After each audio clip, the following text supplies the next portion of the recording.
श्री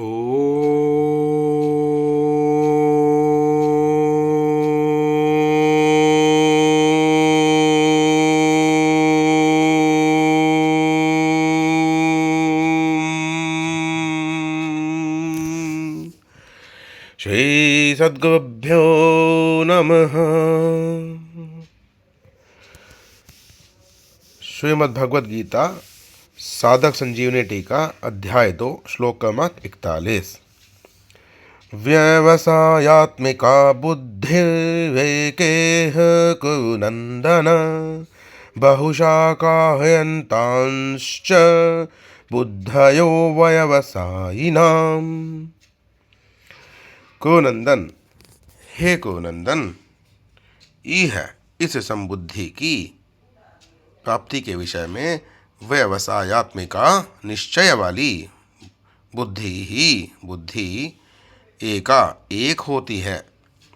अव्यवसायी नाम, जिनका एक निश्चय नहीं है, ऐसे मनुष्यों की बुद्धियाँ अनंत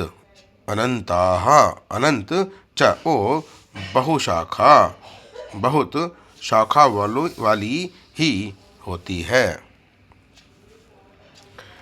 व्यवसायात्मिका बुद्धिर्वेकेह कुरुनंदन, कर्मयोगी साधक का ध्येय लक्ष्य जिस समता को प्राप्त करना रहता है, वह समता परमात्मा का स्वरूप है।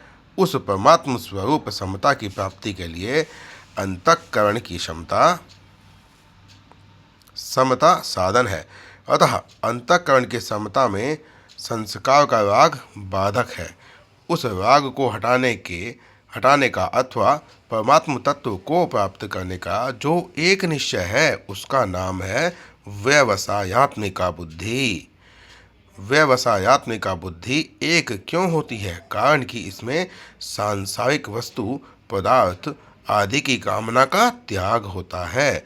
यह त्याग एक ही होता है, चाहे धन की कामना का त्याग करें, चाहे मान बढ़ाई की कामना का त्याग करें। परंतु ग्रहण करने में अनेक चीज़ें होती हैं, क्योंकि एक एक चीज़ अनेक तरह की होती है। जैसे एक ही मिठाई अनेक तरह की होती है, अतः इन चीज़ों की कामनाएं भी अनंत होती हैं।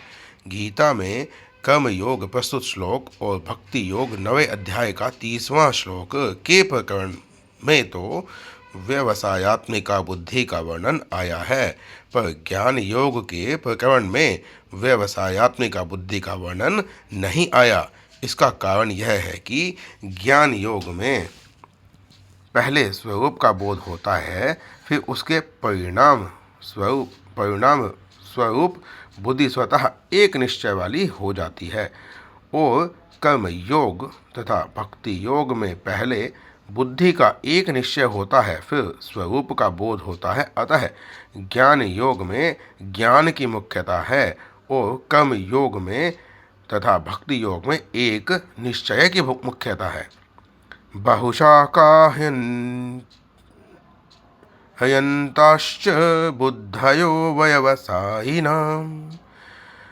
अव्यवसायी वे होते हैं जिनके भीतर एक सकाम भाव होता है, जो भोग और संग्रह में आसक्त होते हैं।